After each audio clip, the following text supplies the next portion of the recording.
Yeah, welcome to Smoking Ash, people. Welcome to Smoking Ash. I'm Horny Tone. Yo, and I'm your girl E.L. Berkeley. Sitting here on this, about to do this. Turn it down. All right. So, what's popping?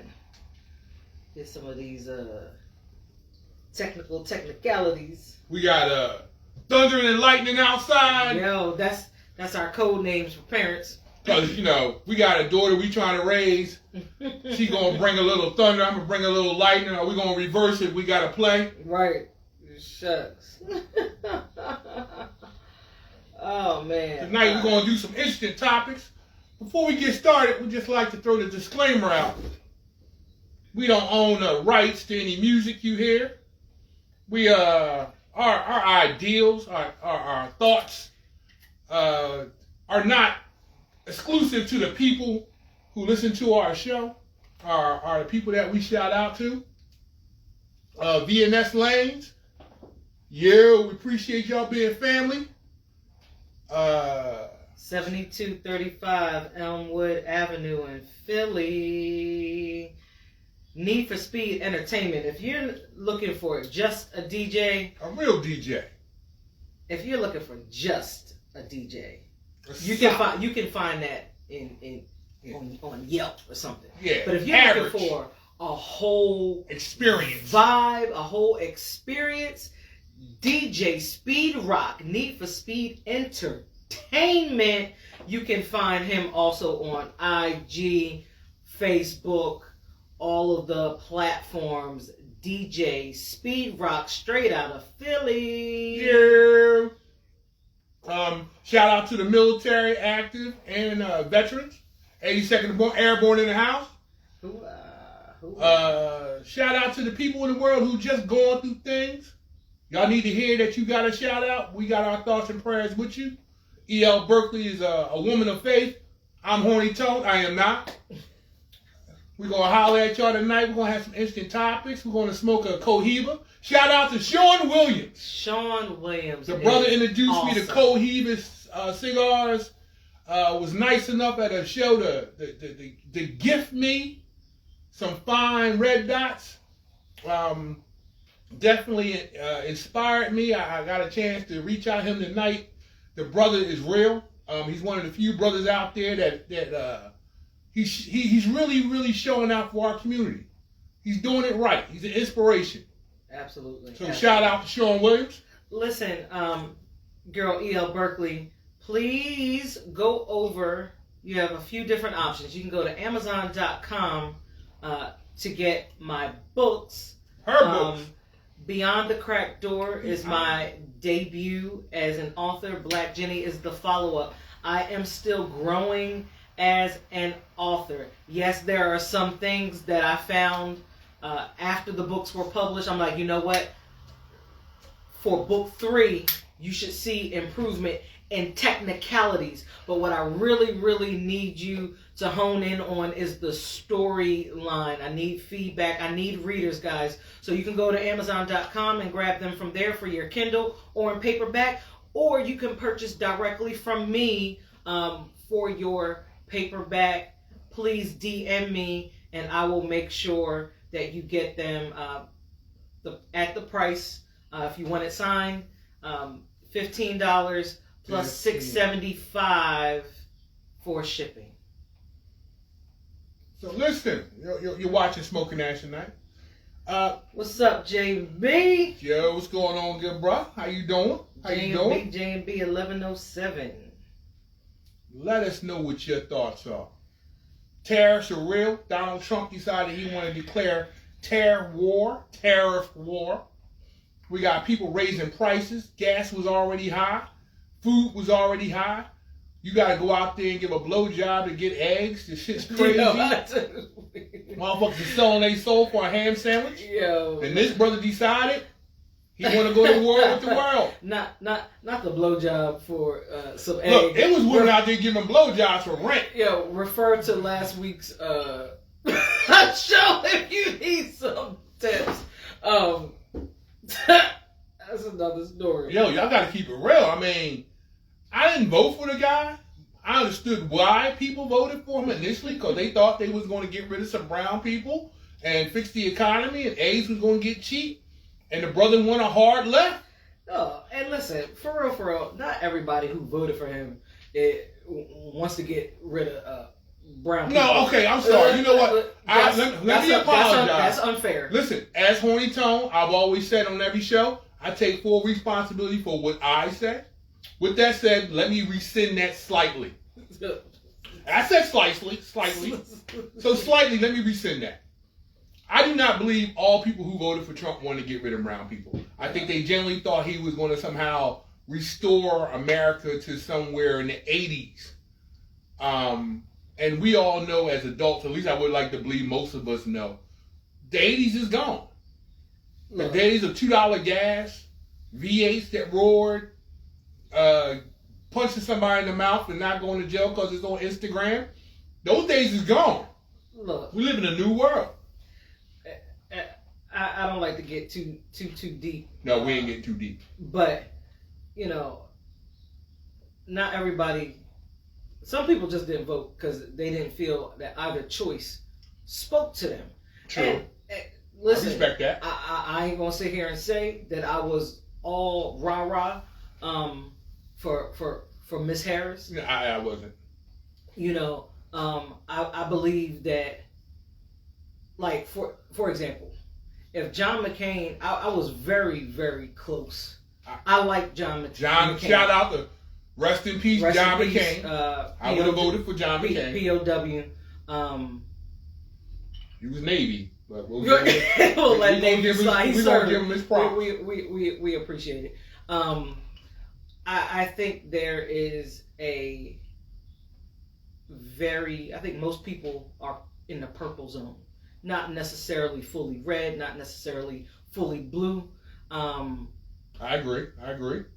I'm purple. Like I like I believe in the Second Amendment. Well, see, that was called when I was growing up. The moderate middle. You got a chance. You agreed with whatever side represented your state and your beliefs, and it didn't necessarily mean Republican or Democrat. It meant that you didn't mind crossing the aisle. Right. And your politicians crossed the aisle because they knew it would benefit your state. Here's what I'm going to say, and we'll switch gears.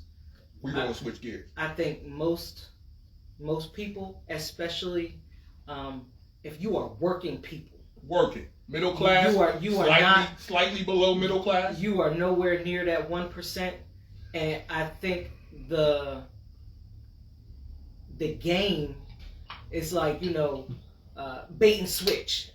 Let's get them to focus on their differences while we focus on this money.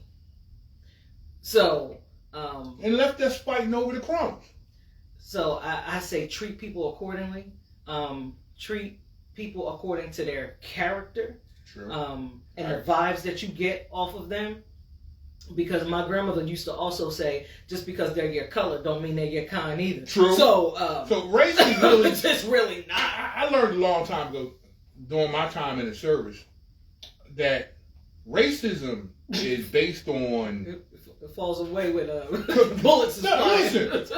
I never saw a redneck not jump on a helicopter because it was a black pilot and say, "How was staying behind to the white pilot show up." I've never seen a brother say, "Hey, I'm not getting on the cockpit because there's a white dude flying it." Right. If it got me the hell out of where I was and I needed to leave, I didn't give a damn the color of the medic.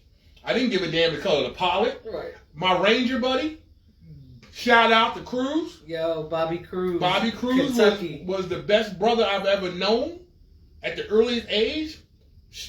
Let me be clear. Jake was my first homie. Bobby Cruz was my first battle buddy. And that brother stuck with me thick and thin. We had conversations. He was from Kentucky. I was from Philly. Two brothers from totally two different worlds. Had nothing in common until the day we showed up at basic training. That brother didn't leave me hanging. He asked me questions about my race. I asked him questions about his life. Never did he bullshit me that I felt. And to this day. To this very day, I trust that brother. I believe I can send my family to him in case of a trouble and know that they would feel totally safe with that brother. No doubt in my heart.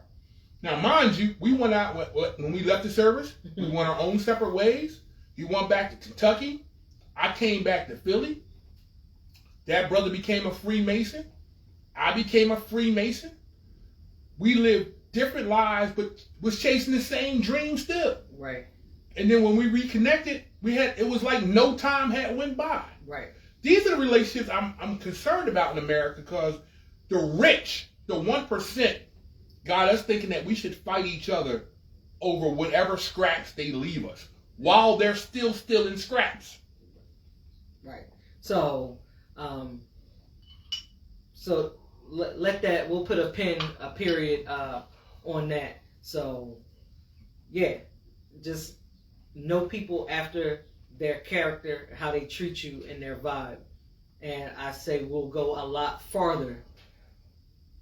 Just a quick, and I won't put this on EL. I'm gonna take the full brunt of this hit myself. Oh boy. So let me be clear. America is really about everybody underneath the 5%. The ones who go to work every day, you build the cars, you make sure the groceries are in the stores, you're the truck driver, you're the plumber, you're the electrician, you're the corner mechanic. Right. Hey, and let's keep it 100. The local guy who's the police officer, fire department, you name it, you are not the 5% and up. You're the 5% and down. You put your life on the line, whether you're the truck driver, the Marine, the soldier, the aircraftman, the Navy, just the guy who wakes up every morning and goes and do your job. Stop allowing the richest man, let's keep it 100, the richest man in the world is getting subsidized by the government. Full stop. He's literally the richest man in the world. And this brother needs money from the government. And the government is telling us we need to take less. With that said, I conclude my vent on that situation. And we're going to move on. Let's talk about your topics. Chime in. You want to talk about a relationship? You want to talk about the one you're not in? You want to talk about your girl cheating, your ex-wife? Why she's your ex-wife? Listen, so there was a topic that came up last week, and it quickly got overshadowed by another topic, and that was having how the right support in your life can make a world of difference for you. Mind, body, soul, spirit, having your dreams come to fruition or them crashing and burning. Hey, Mike, what's going on? Feel free if you want. Hey, listen, if you tune in and you want to actually join the chat, let me know. Or if you want to call in, darn, can I do that tonight? I may not. I cannot do that tonight. We will have call-in capabilities. I have a phone number. I have a phone number, but I need a slightly different setup to make it all work. Starting next week, we're going to have call-in capabilities. We can call and talk on our show. Hear your voice, speak your mind. Now, that don't mean turn it up where you got a double echo in the background so you can hear yourself. But we're trying to build a show that's based on you. Yeah, hopefully next week. And mad respect to the people who do chime in, whether you just stop for a quick second, leave a note, so forth, whether you just want to subscribe. But remember, it's our show, but it's still your topics. Let me know in the chat if you are trying to actually join the live so I can go and make that happen. So we got J&B in here. J&B. We got Mike, aka Udon Noodle. So, yes. So what did you think about that, Tom? The right support. I think when you talk about the right support and what does that mean to you? Well, in my heart, the right support is, one, you'll back me in my thoughts and dreams, but more importantly, you'll check me when you realize I'm not dreaming correctly or I'm not being realistic to what I think can happen. You know, there are guys out here who think, hey, they put enough money in their car, one day it's going to be a 7-second car. You're supposed to have friends to tell you it can happen, but it's not going to happen in the time frame. If you're dating the wrong chick, your friends are supposed to tell you honestly. I'm not talking about the haters. I'm not talking about the haters. And please know how to recognize. There's a difference between support from a friend and an undercover hater. Right. And hold it. As Horny Tone, let me be clear. I've played both parts. I don't want to lie. I'm going to keep it real. Okay. There was times where I saw a situation that I kept saying to myself, the brother wasn't deserving of the sister that he was going after. And it wasn't that I was necessarily wanting to hate. I just knew that the brother wasn't really trying to be that committed to the woman that he was going after, and she was a quality woman.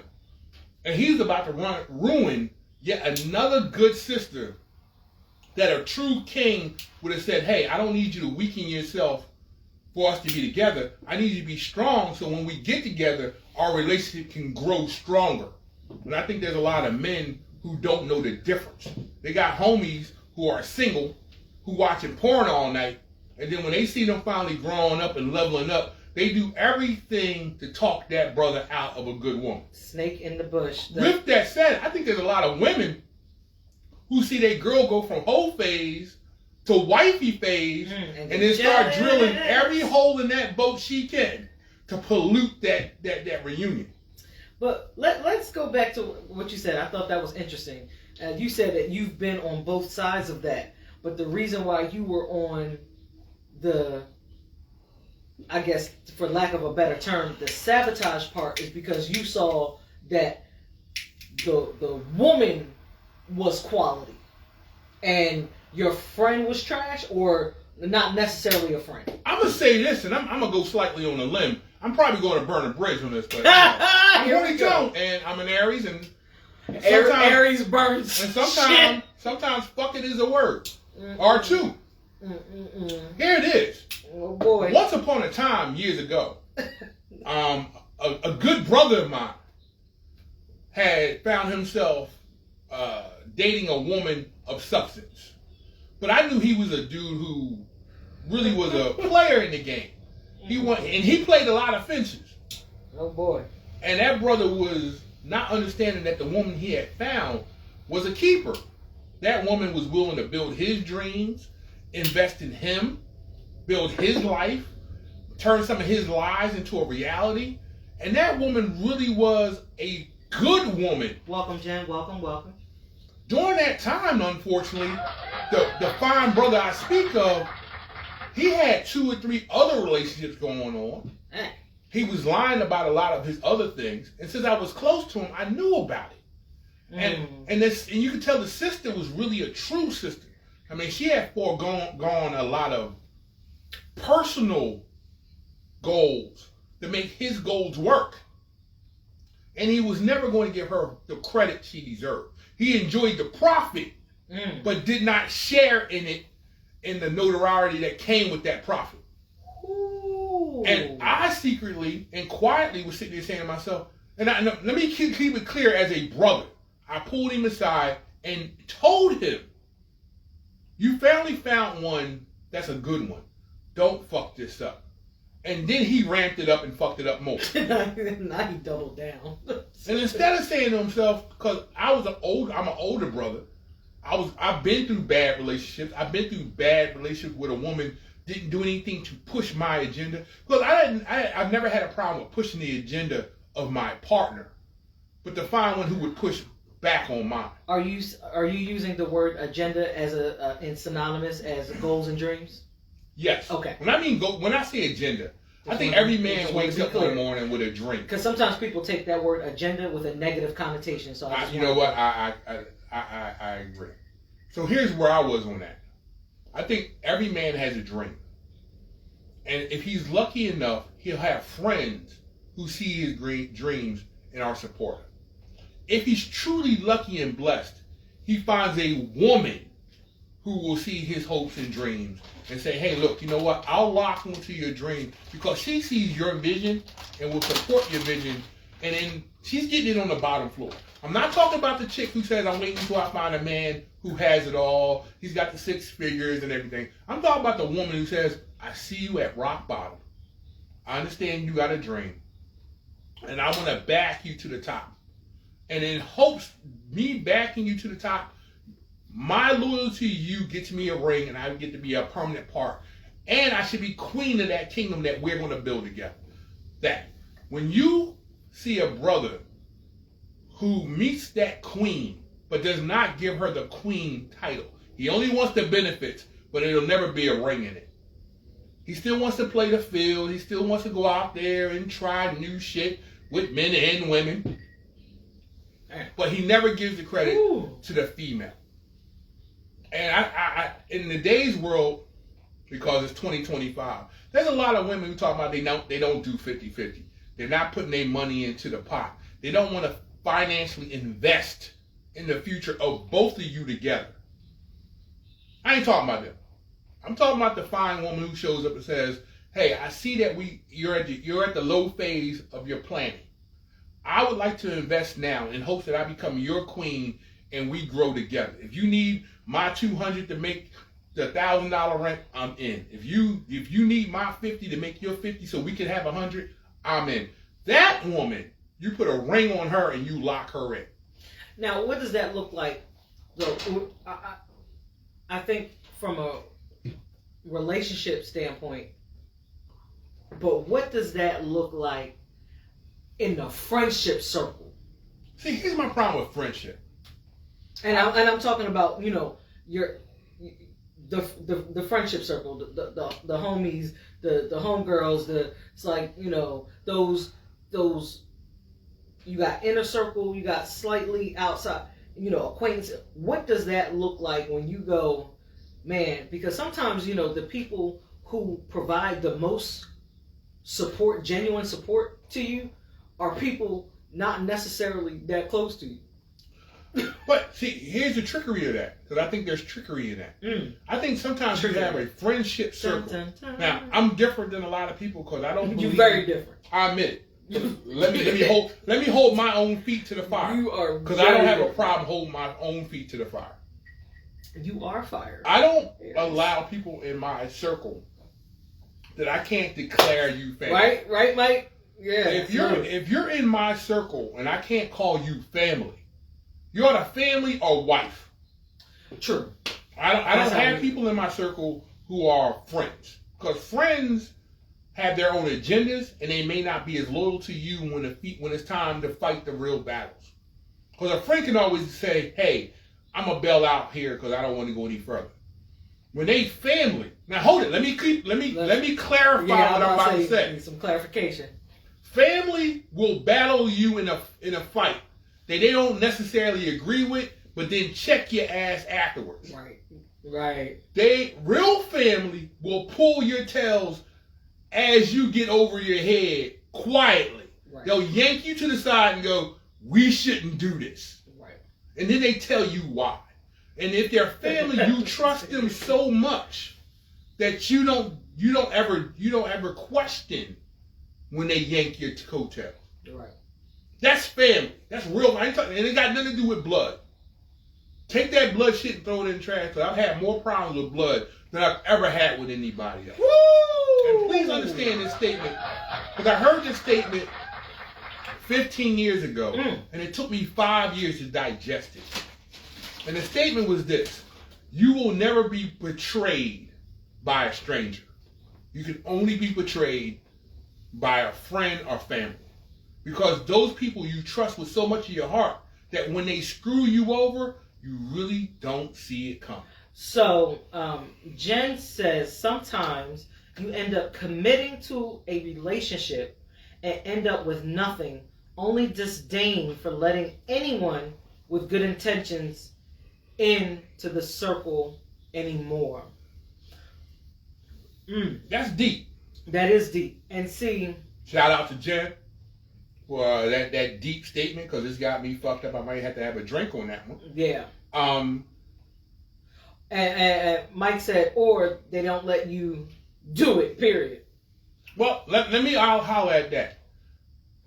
And I think I changed the game in my life, because my grandfather and my uncle told me, once you have your own home, your own kingdom, you don't have to ever let somebody in that you don't want to. Welcome.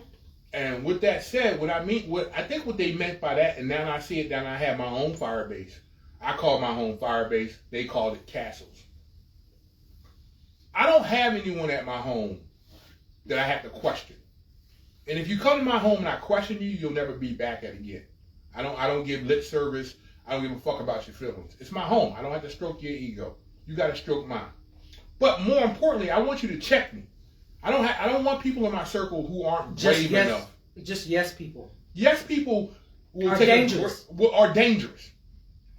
Yes people are absolutely dangerous. Until someone checks you as a family, as a friend, as the person who you should trust, till they check you and you can accept it, don't call yourself fam. Right. When you check a family member, they should be able to look at you and go, I hear you. And then they got to digest it. And sometimes it takes a little bit longer for some of them to digest, but it should not go on to an attack. Right. I don't have people I don't call family. Now, I have family that I don't call family. I have blood family that will never enter my home. Let's not confuse the word family and the word relative. Just because we share DNA does not make you trustworthy. Okay. I got a cousin who I won't say his name openly, but I'll use his initial, JG. I can't. JG is not trustworthy. JG will sue his own mother. JG has sued his own mother. Who has sued his own mother. I will never trust JG because if you will attack your own mom, right, who has signed over everything to you, how can I allow you in my circle? Nah. Because if you'll do it to your mom, you'll destroy my family from within. Won't have it. The people who I've chosen to come to a barbecue, the people who I've chosen to tell secrets to, and respectfully, I can probably name on one hand blood relatives that I'll give a secret to. Susie, JG is not good. JG is not a good person. There is no... You know how some... Now listen, let me say this. We all have light and dark inside of us. And for those people that especially think that they only have light in them, those are people that I trust the absolute least. I don't trust anybody who comes to me holier than thou. And, I'm one of the few people in my family who have a different view on religion. I have a close family member who, his view on religion, my view on religion, it seems opposing to each other, but it's different. But it's really not. We both understand there's a higher power. He looks at it one way, I look at it as another. Because of my experiences in it, I understand it a different way. I got complete respect for his view. With that said, I've had people check me on my beliefs that are not family. Let me be clear. I give no fucks about what their opinions are. Why? You don't live in my life. With that said, though, I have people that I call family. These are people who I bring to my barbecues, I feed, I give them drink, they give me jokes, they share stories. Some of them come in my cave and cry because they got so much on a plate. They just needed somewhere to vent. And I make my home open to that family. Because once I call you family, right, as far as I'm concerned, you're in. Right. But the family part of that means that it's not just good fuck times. Right. That means when you see me going through shit or you hear me venting about shit, you're supposed to pull my coattail and say, dude, you were a problem. You fucked up. You might have created that situation. Yeah, I wanted that before my birthday, but you want to bring up the deck in the middle of a conversation. Listen, mid-conversation. But see, here you go. Here's the funny part about that. I love you, though. For saying that statement. Yeah. Only family can say that in the middle of a deep conversation. But I also see now, because we share a similar Gemini brain, I also see... And Geminis. Yeah, it's always more than one. When oxygen... Yes, we're like... When it's only one, it's more than one. Exactly. My Gemini is in Gemini, so I'm at least 4. But I also understand how that task, that project, is also team building. So don't think that I don't see, and I also understand that is your love language. So shout out to the. We are wonderful, Susie. Yo, Susie, Yeah, listen. So me, Susie, and Udon Noodle are Geminis. I am not a Gemini. Yeah, no, I don't have Gemini capabilities. And respect to being married to a Gemini. I am your heir. Let me hold it. My wife said something. Let me testify briefly. I have dated other fire signs. Who? They are trash. You can only have so much fire in a room. That you got no Right air. before y'all get. And I'm not gonna say Everybody any burning. names. I'm not gonna say no names. I'm gonna just say initials. Here we go with the initials. They killing me with these initials. So DM, Ah! and then to only find out her name later was DG. Oh gosh. That was after years of dating. I didn't even know her real last name. So mad shout out to not knowing your real last name. Yeah, that's crazy. And I'm not gonna put any other information out because there are people I want to protect because they're special to me. So let me make it clear. 2 Aries. Shout out to Leo. All you get is fire on fire. There's very little compromise. If you're a male Aries and you're dealing with a female Aries, and I've dated 2, neither relationship ended well. Neither. Trash. They started out hot, they burned bright, then we burned all the air out the room, nobody was going to compromise, and then it's over. And then sometimes you got to look at that person and go, what the fuck was I doing? And I'm not saying this because I married this woman, so let me be clear because I try to be 100% in what I say. But that's because you have a way of seeing when somebody shows character in a situation, you have a tendency to magnify that across the board. And it takes, it used to take a lot to see that, hey, you know what? Just because you show good character in this situation doesn't mean you have good character. See, here's where me and Gemini, my wife, disagree. I have a rule in my life.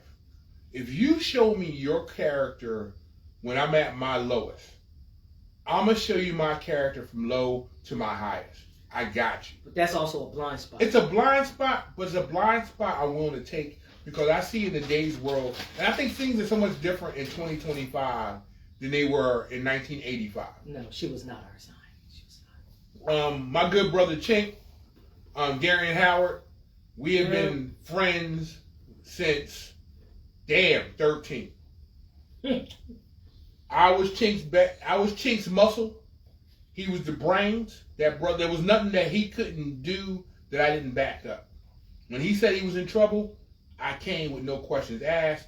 I never believed that Chink put me in a situation he truly didn't believe that I could fight my way out of. Now that we're adults, I just turned 55. I'm pretty sure he's in the same age group because we grew up together. I watched him grow. I watched him nurture his daughter into damn near college basketball. No, she's a star. She's a star. I watched him put energy into his children, and let me be clear.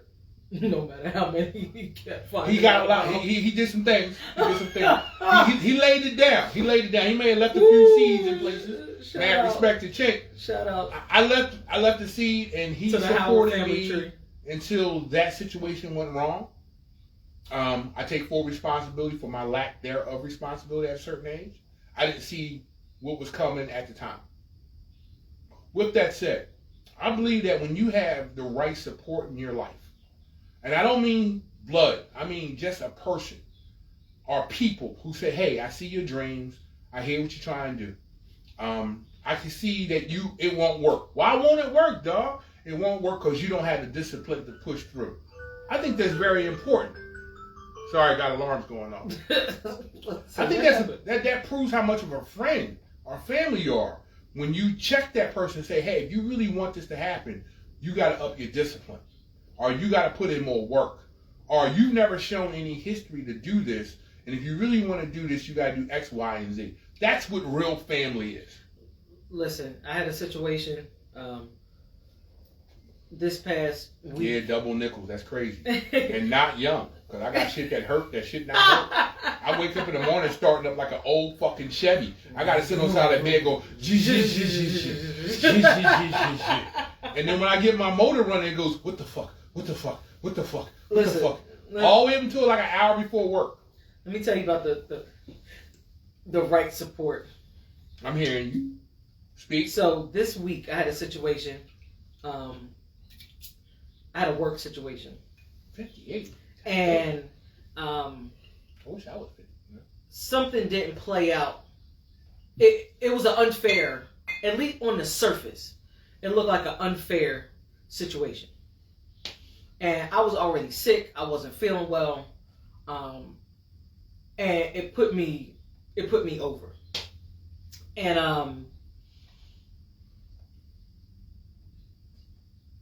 I came home and I ended up staying home the following day. And my partner over here. Yeah, I need that solve. I've already burned through all that solve, dog. We out. Oh yeah. We're out. My knees soaked that up. Continue. So my partner goes as he and see, this is where the different titles that he has. So there's husband, there's battle buddy, there's partner and friend. My partner and friend goes, just make sure, are you staying home because you really not feeling well or because you're running? And I said, no, I'm really, I'm not feeling well. But I also had to digest that because, see, that takes a yes person will just let you go and be like, yeah, babe, or yeah, girl, or yeah, dog, like, yeah, and they won't ask the hard questions because sometimes there are things in our subconscious that you are not aware of, but your circle or those close to you can see. And his statement was very valid because that had been a pattern in other areas of my life when it comes to me. Not necessarily when I'm doing stuff for other people, but when it comes to things that are for and that can benefit me personally. Now, let me step in and say something, because for you people who really don't know the person who I made my wife. My wife will go 110% for all her friends. And then when it comes to her, cut back to 61%. Where she put in just enough to say, I want to see how it work out, but give herself an exit. And my job as her partner, and I would hope her friends, because she got a lot of friends, and being part of a sorority, has an outside circle that she had before me. But since they're not in-house, they can't check her. I always believe that a true partner, whether it's your husband, wife, whether it's a true friend, that road buddy, absolutely, female or female or not, that should look you in the eye at the most crucial moment and go, you fucking up. I think we got a lot of yes people out there. And someone told me, and I don't remember who told me, it's been so long ago, but they said to me, there's a group of people who will be your yes people all the way to the day you burn. Right. And then want to go, I told you. And then want to come out of nowhere and go, they knew you were going to burn. I knew that they So hold it, you mean that you knew I was going to fuck the whole time?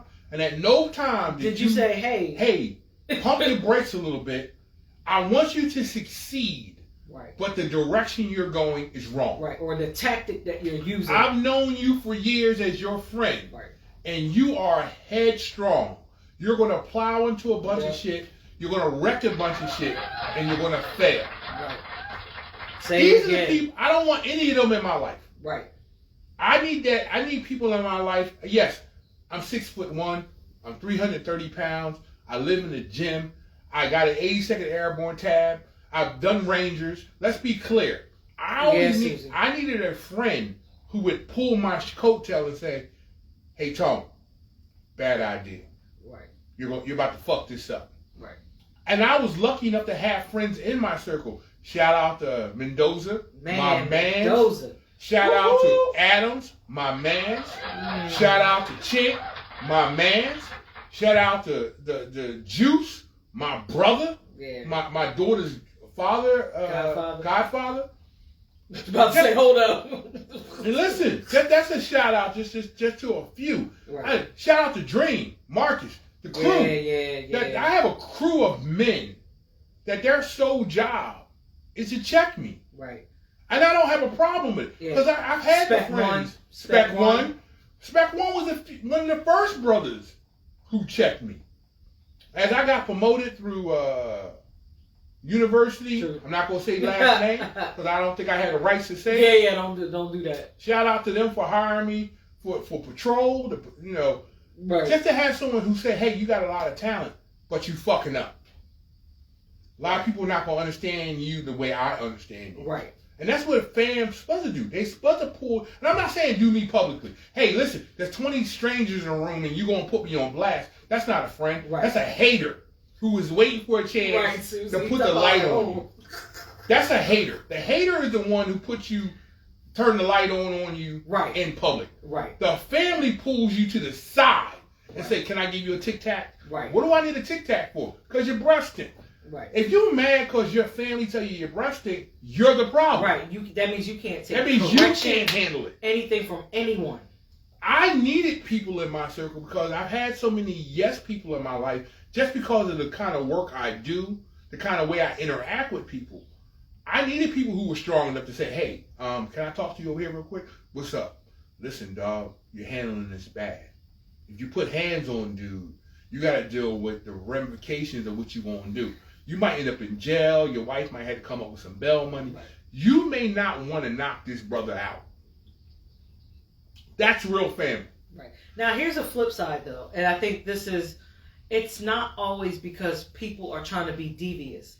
Some people, I believe, don't speak up because they're scared of losing you.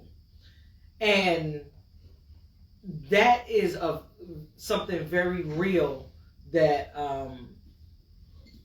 and for whatever reason that they have for that, whatever trauma that they've experienced, they don't speak up because they are so desperately scared of being alone.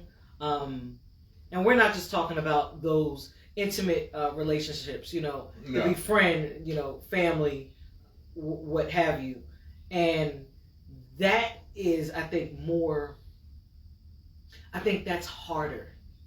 I think it's easier to take if somebody is a hater, right? Like, oh, you just hate it. But when somebody is genuinely scared of losing you. No, see, can I interject? I think there are people who are haters, but they're so afraid. Hey, Beauty Jock, my homegirl Therese, what's going on? Welcome. I think there are people so afraid of losing you because of what you can do for them in the future. They're really haters, but they don't want to lose your ability to open up doors for them. Okay, but that's here to me. That's another profile emerging. Because that is, I think that is. I think also that you got that group of friends who are so afraid of your wrath that they don't want to offend. Like in my life, because of the work I do and the things that I've done to people, I had people that were in my circle. I say were. Because I've eliminated so much of them. Because as you get older, you eliminate people. You eliminate people who don't bring no energy to your life. To the Cornball brothers, they will keep people around even though they bring nothing, because only thing they bring is praise. Hey, you're doing great. Oh, you're the best dude. You're the strongest dude we know. Hey, yeah, that's cute. But they don't enable you to become better. Shout out to Houdini in the building. Now you see her, and the next minute you may not. If you're I have no idea who Inside joke. Inside Shout like a motherfucker. Shout out to Beauty Jock is also Rowan University alumni. I've visited the campus, although I never attended. I married a woman from that area and know a few from that area, although I didn't marry any of them. I just married one. And for the record, even as I asked my current wife, should she become my current wife, I did have the right people. Only wife. Only wife. I've never been married twice. Shout out And to hold the it. Let me be clear. I have no hate for the brothers who've done it more than once, because I understand sometimes you got to make a few mistakes before you get it right. Hey, that's 99% of my life. Fucking things up, things up, and then getting it right. Mike has a good point. He said you must also recognize sometimes we are blind to the ones closest to us that may be harmful. So here's the cool part about that statement on that one, Mike. And mad respect for that statement, because it takes a real man to see and admit to that statement. There are a lot of phony wannabe boys portray themselves as men, but never admit the moment where they got caught by a blind spot. A true man can see where he might have missed the opportunity to get out. So shout out to that. So let me be clear. You're really not a man until the moment you start understanding you better. And a woman, the cars, the cash, 6 figures does not make you a man. That makes you a man. That makes you a boy with a lot of toys. The day you turn into a man is when you start to realize that your ego fucked you up more than anything else. Your belief that you had command of your situation and terrain so well that you didn't realize that there was an enemy in your bed. And you know what? For women, I think it is the fact that we think if we are loyal enough, love hard enough, and take and overlook enough bullshit, that it will be that we will prevail. Our love and our care will override the bullshit we see, and that is so a trap and a lie. Because if the character is not there, it doesn't matter what we say or do or how ride or die we are, it ain't working. Ride or die. I grew up on that statement before DMX made it a statement. Hold up. Jen says, sometimes we are not so blind to those that are closest. We dwell on the fact that we want to believe we could not be betrayed by that closeness. Woo! Oh, here's the thing. When you allow someone to get so close to you that they can take you out. And I say take you out because I live in a very extreme world for me. My wife was lucky. Hold it. Let me stop. I said that wrong. Forgive me for this statement. Horny Tone is asking for forgiveness. First, let me make this clear. I married up. With that said, a lot of us as men believe we have so much control over our terrain of life, whether it's women, financial, physical, cars, living in the gym, what have you. We believe we have so much control. We've dominated so hard that we never see anybody we perceive as weaker getting us. And right. Those are the ones who get us the best. Right. Because we never registered them as a threat. Register them as a threat. As a man who has training, who has done many things, who's done underground street fighting, bodyguard work, so have you. That's a whole word. It's rare in my life where I can look at someone lesser than me and perceive them as a threat. It took me literally 30 years in the industry before I started to learn the weakest person or the quietest person is literally the most dangerous fucker in the room. That's like the pawn on the chessboard. And once you've grown enough to realize that someone who's smaller, weaker, quieter than us could literally be secretly undermining our foundation. Right. And I think as men, we hold our foundation as the most strongest thing we have. When we can look at another, and we don't, no disrespect to any woman. I think as real men, we compare ourselves to other real men we perceive as real men. Right. I'm a soldier. So as an 82nd Airborne guy, when I meet somebody else who's 82nd, I find us as in equals. When I meet a guy who says, hey, I'm with Delta, that damn Delta Force, guy's got to be better than me, he made it to Delta. That's not really necessarily true. Because at the time, maybe I wasn't more committed to my craft than he was. Right. But I think as that transfers in my life, I started to realize very early I was surrounded by so many yes people that I started perceiving them as non-threats. And since they wanted to see an alpha fall, they allowed me to put myself into situations not helping me fall, but hoping this to be the guy that they weren't trying to help prevent the fall. I've had guys that were on my team who would let me get into 2, 3, 4-on-1 fights, hoping that'd be the day I got my ass beat. They didn't jump in the fight necessarily. They might have held a few back, but they wasn't openly helping me win the fight. They were hoping I would lose. Right. As you grow and you start to replay those certain situations in your life, you start to realize, hey, you know what? When I was really going through it, they didn't jump in to save me. They just didn't do anything to help me. And see, to me, it's like lying by omission. I didn't come out right out and say a lie, but I didn't tell you a certain fact. Yo, that's... Now, Michael, what you said is deep. When you move the ball forward, how do we ensure we are observant, sufficient to know the difference between who's showing up and who's not? Let me be clear. I understand the question because I had to. It was literally 15 years ago. That was a deep question.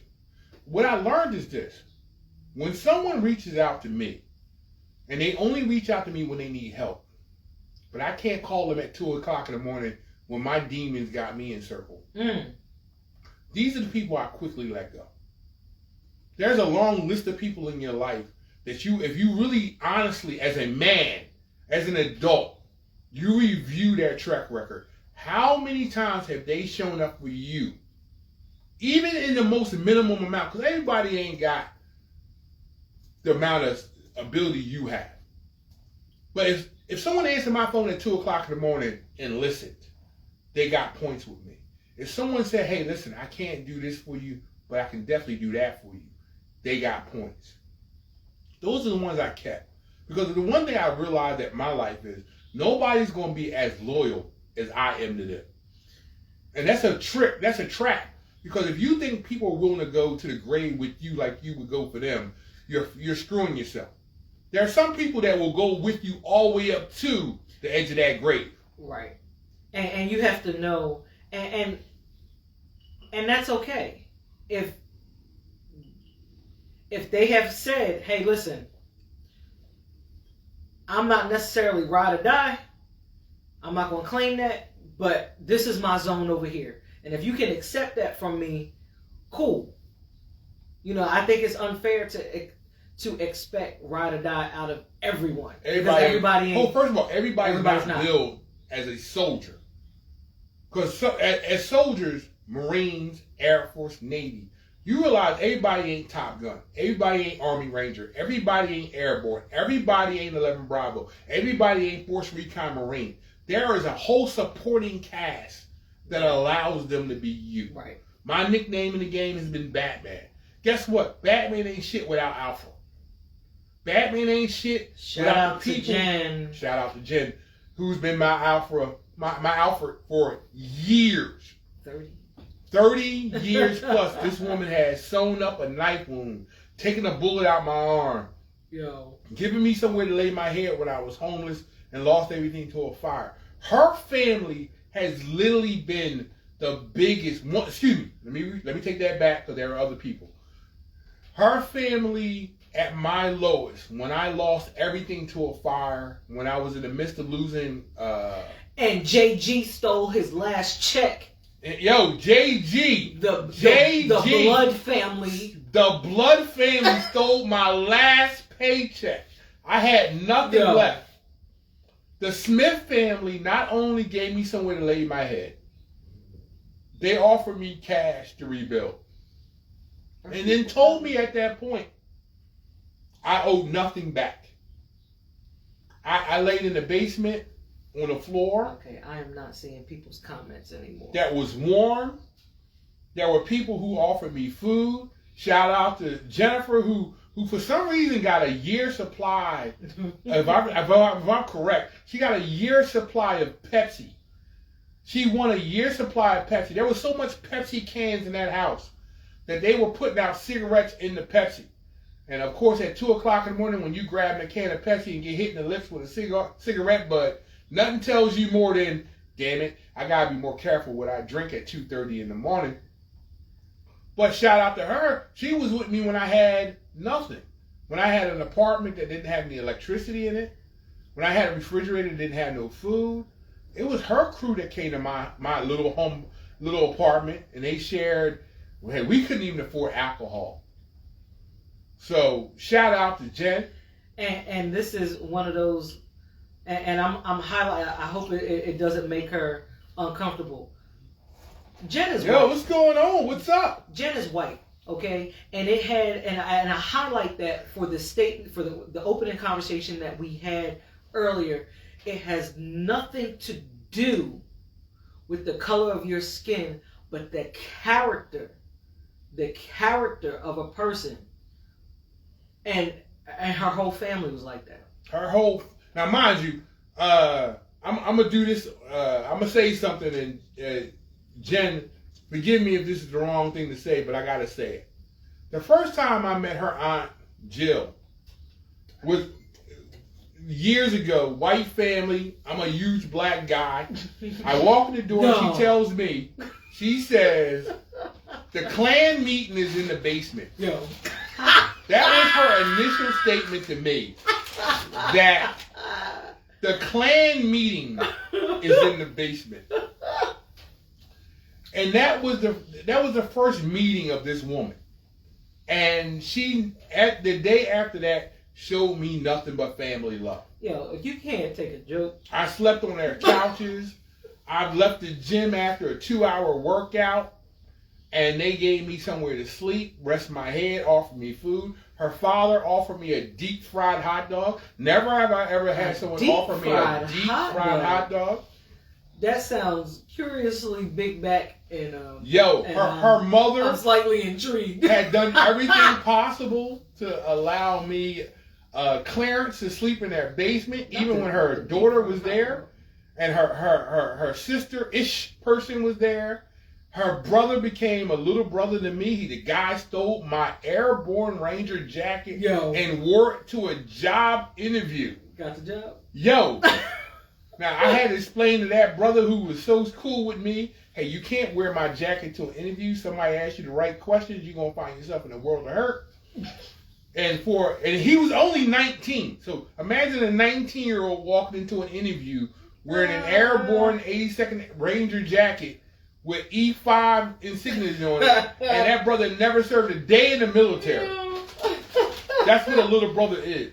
Yeah. But Aunt Jill and Mom, Jennifer's mom, her father, her brother, her aunt, there was never a day I walked in that house and doubted that they loved me.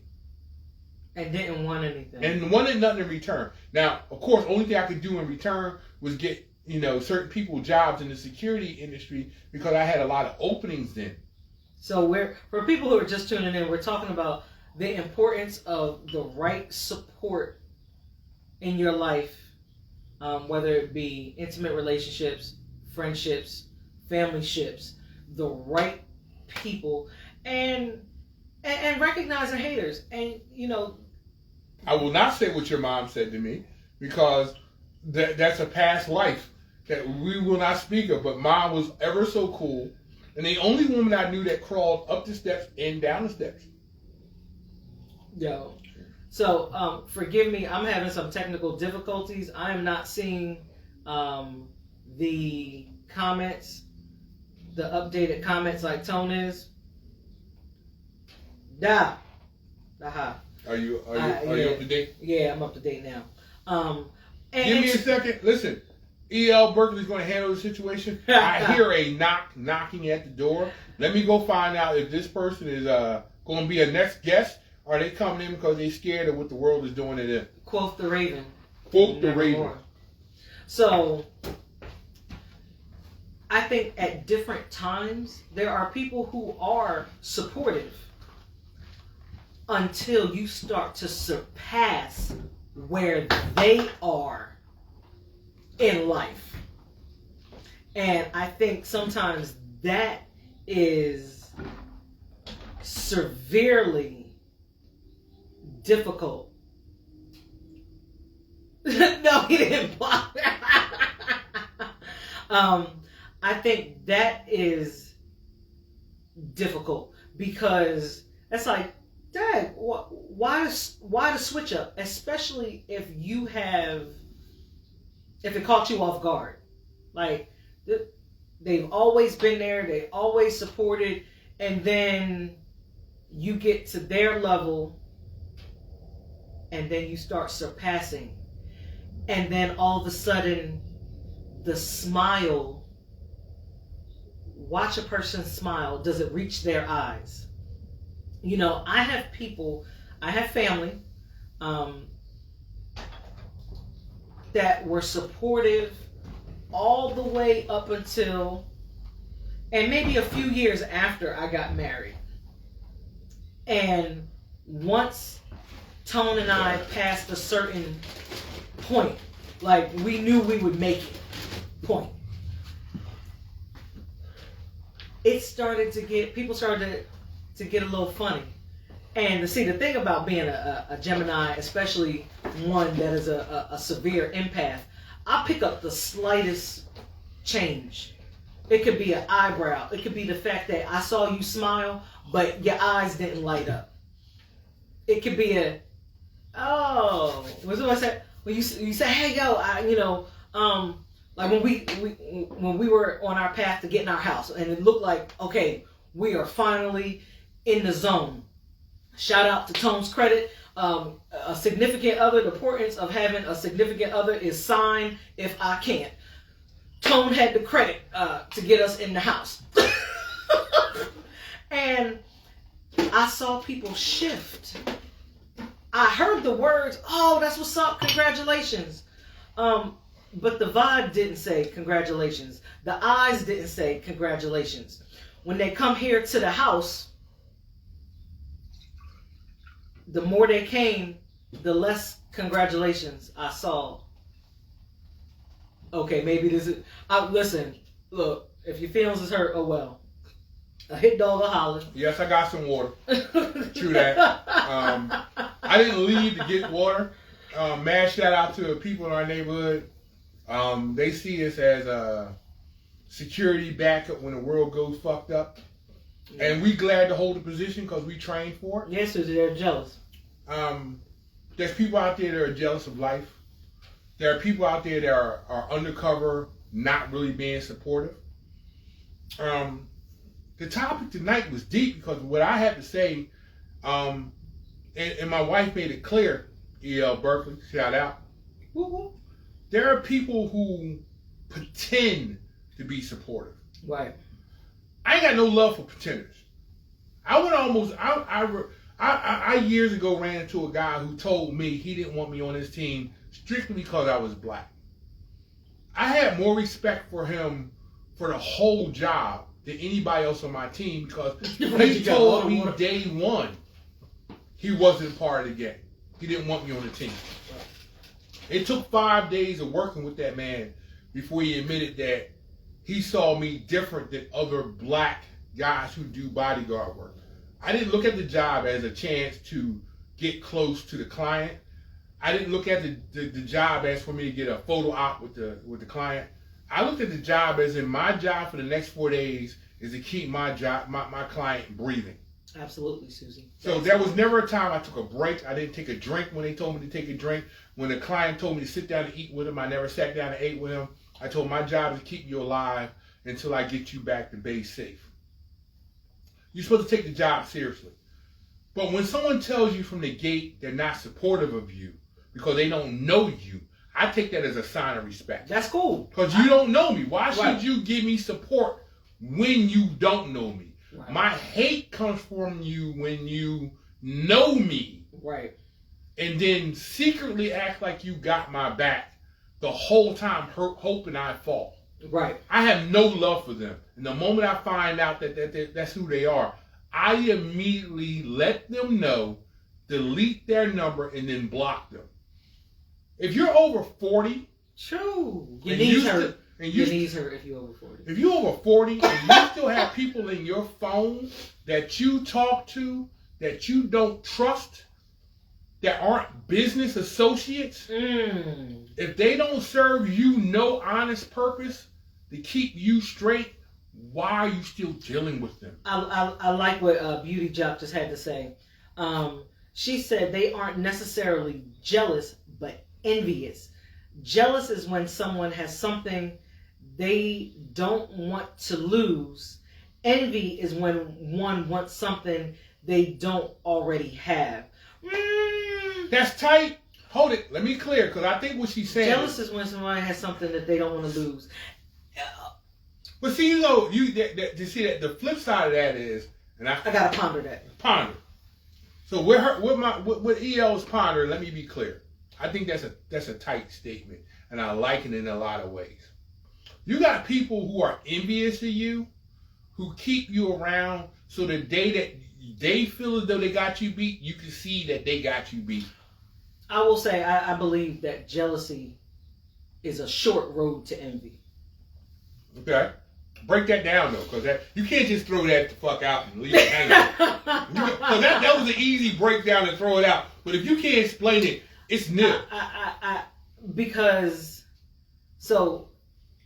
and I disagree slightly. I see what you're trying to say. I like what she said though. Beauty, I do. It's okay. I have my brain is going technicality. See, I think jealousy and envy are so, to me, so very, very close. It's a short. It's like wearing a collar and having a short leash. See, I think envy is hate though. Yeah, and see, that's why I say it's short. I can understand jealousy, because right. Jealousy makes you want to. If you are a real person, now jealousy makes you up your game. Let me use my own. Jealousy is always the one emotion, whether it was I was on the receiving end or when I have experienced jealousy towards someone else. And I hate when I feel jealousy because it is so, I never understood it when I was on the other end of it. And I will use this as an example and you tell me, so when I was waiting to find my person, when I was in that in-between, actually, we were dating. Tone and I were dating. But the marriage thing, I thought we were going to, by the time we were in the relationship, I thought marriage was going to happen faster than it did. Okay, because I thought he was waiting for me this whole time, and then sometimes, you know, I could be a little brat, and I have a streak of arrogance, not as big as this one over here, but in my arrogance to myself, I said, well, shucks, if he was waiting for me, we're here now. Why is it taking so long for this marriage thing to happen? And some close people that I went to college with, and I did make this, I did apologize to them. So shout out to the Claibornes, Steve and Kim. I got an invitation to their wedding. And they got married September 18th, 2012, I think right before, it was either a year before or a few months before I got married. And I couldn't go. And the reason that I couldn't go is because I was jealous. And not because now I'm in a relationship. Like I know this is happening, but it hadn't happened yet, and I was starting to lose. Self-doubt was starting to creep in.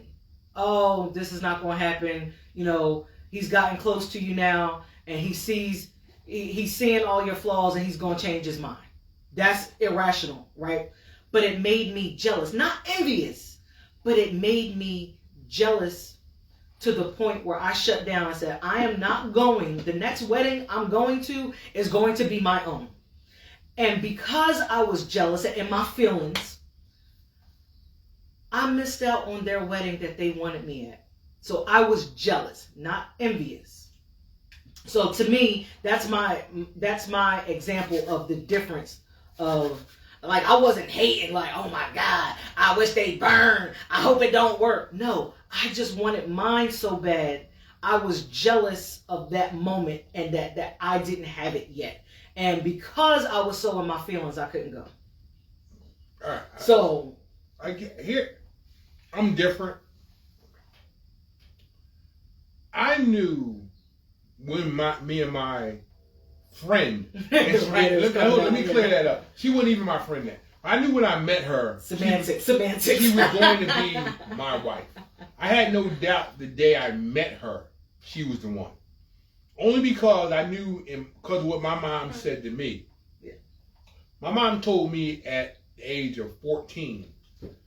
Yeah, I did. No, that's what my mom told me at the age of 14 when I would know I met the right woman when she could survive in the same world I lived in. When she said, when you meet a woman who can get her hands dirty as much as yours, when she saw you digging, she dug with you.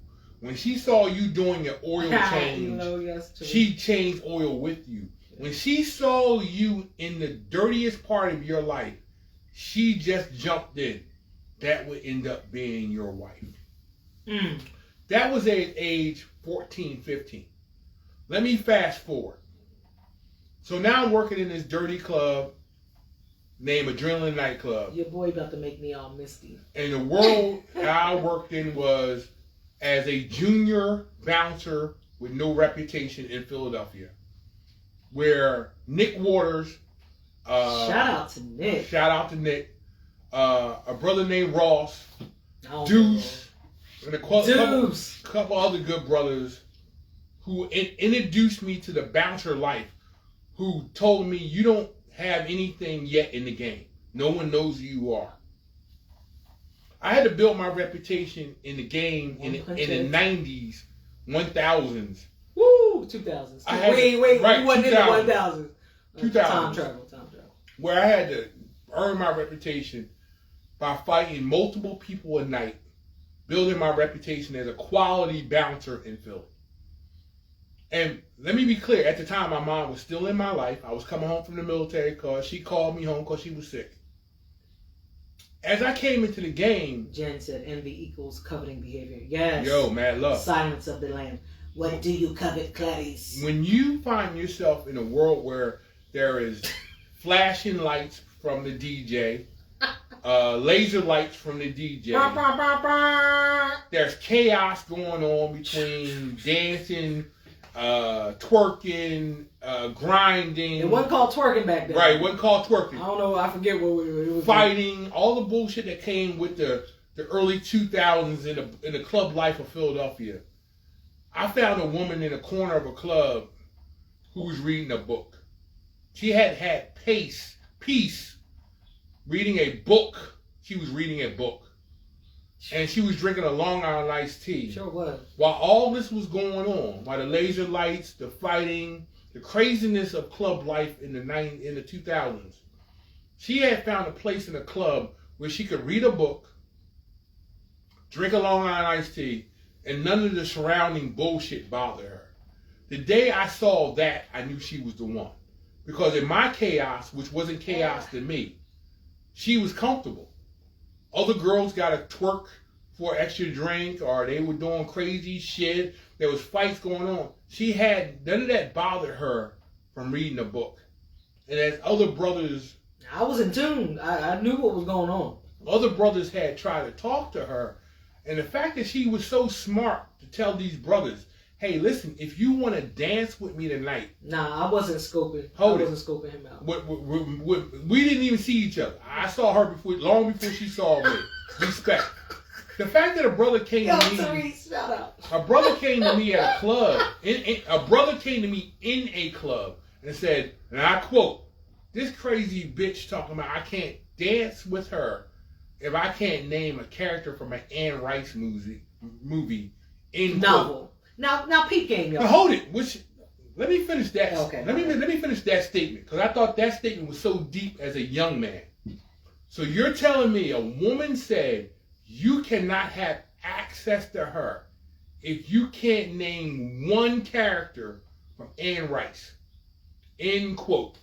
Now listen, for those that know I took me, I took that as the most intelligent thing I've seen in a club full of women who were acting fake, brothers who was trying to put on a gangster look, the laser lights, the fog machines, all the things that came with 2000 nightclubs. The fact that a woman drinking a Long Island iced tea had the thought process to say, hey, if you can only name me one character, I just said one, I will give you access to my life. And you did not go to anybody in the club and go, hey, bro, can you name me a character real quick from an Anne Rice movie? And then reassess the situation and approach the chick that all you had to do was walk up to her and say, Louis. And Lestat. Right. And or any other character you knew. And he would have had to ask somebody, because at the time, if you had a cell phone on you, you was a drug dealer or very rich, because we still weren't carrying around cell phones. It was still the years where everybody would have, first of all, Google didn't exist. Right. And cell phone access to online shit was weak. Yo, Therese, we were still using the campus phone to make long distance phone calls. So you trying to tell me you saw the woman in the club that you wanted access to, and then your next move, if you didn't have the answer, wasn't to ask, say, 5 other people. Hell, my next move would have been to find a female and say, hey, listen, have you ever heard of Anne Rice? Yes. Can you name me one character? Yes. Can you give me that name? Yes. And then reapproach that female and get an instant win.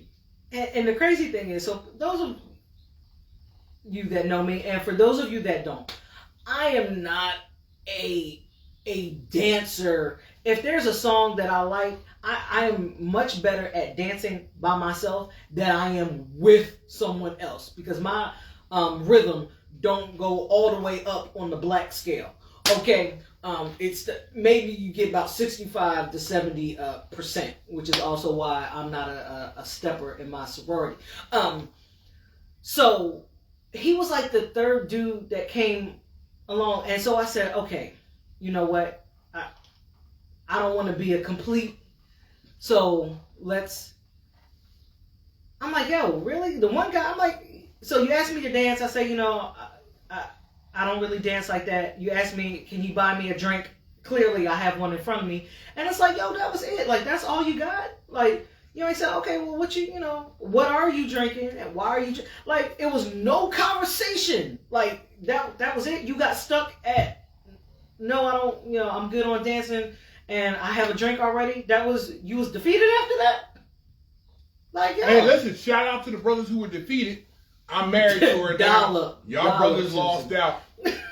So, what's funny is that I have a friend who's currently was watching, who had watched endless amounts of Interview with a Vampire. And it was 2000, so this movie was still, the movie was fresh, y'all. She was so real that she knew every line to every character in Interview with a Vampire, that as we watched on my 80-inch TV screen, and if y'all old enough, you realize how hard it is to have an 80-inch TV screen in 2001. Yo, I would have loved to have watched Interview with the Vampire. And mind you, she was so cool with me. I had this playing on my TV, even when she wasn't there, on DVD.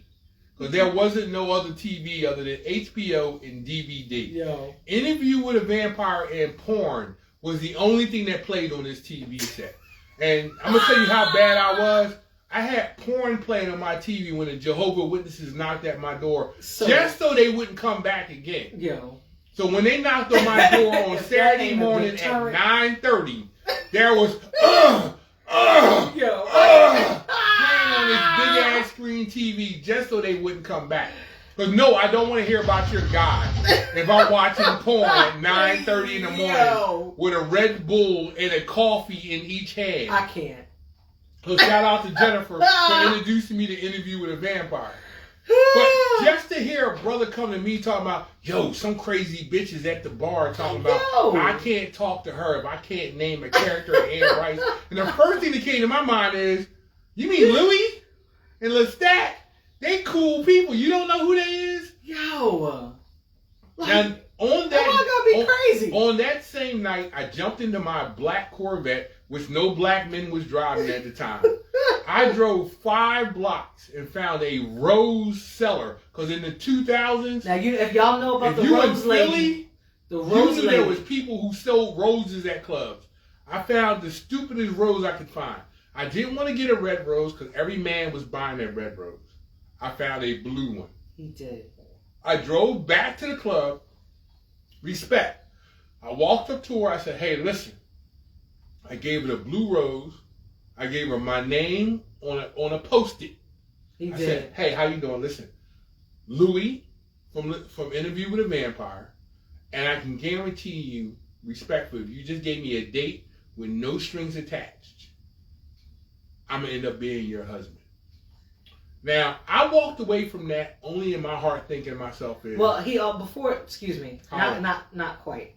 So he said, "I'd be honored to be your friend." honored. I would. He did. He said, "I'd be honored to be your friend. Like to go out on a date." He said, "No strings attached, no pressure," and started walking away. And then turned around. He said, "But we are going to be married, though." Now, Can you say? now, hold on. With that said, Listen, especially during the time, if you remember Martin stand up, crazy, deranged was my first, but I was intrigued. I was intrigued, y'all. the thing about that story for me that always stood out was, and I think a lot of men would lie at this point, and I can't because I'm horny toned and I don't believe in lying to people because I'm an Aries and don't give a fuck. I have no filter. Aries, no. Let me be no. clear. It wasn't that I wasn't dating other women. It wasn't that I was interested. I wasn't interested in other women.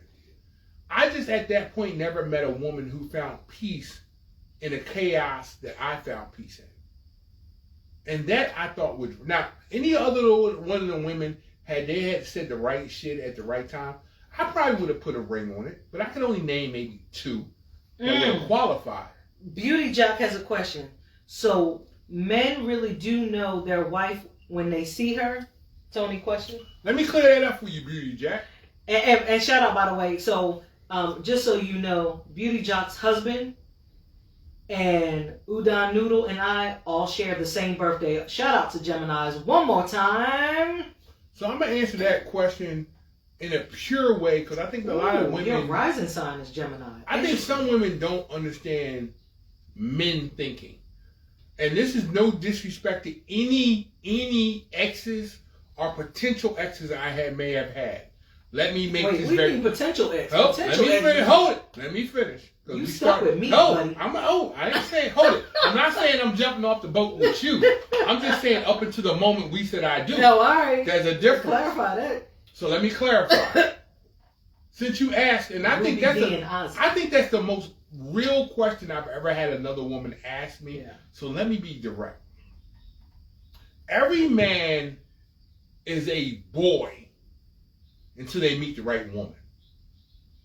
What I mean by that statement is this, because I'm not going to speak for every man. I'm going to speak for me and a lot of brothers I've gotten to know over the years. So here it is. Fair. Every one of us has an ideal of who or what we think we're going to marry until we meet you. You're the woman who don't fit none of the precursors to what we thought we were going to marry. Every man think they're going to meet some chick who's 130 pounds, who has the perfect tits, the perfect ass, and the perfect attitude. And then we meet you. We meet you and you somehow change parameters. You intrigue us. We are in love with who you really are. And I'm going to say something that a lot of women don't. Because my representative definitely was not in that club that night. That was me. I'm going to say something that and I'm going to say this, and please forgive me if I am a little off on hurting a feeling. It's not my intent when I say this. Okay, thank you for the... I'm in love with you without the weave. I'm in love with you without the wig. I'm in love with you without the makeup. I'm in love with you without the spank. I'm in love with you in your natural, wholesome who you really are without the bullshit. Too many women are hiding. They got a costume they wear. Stop that.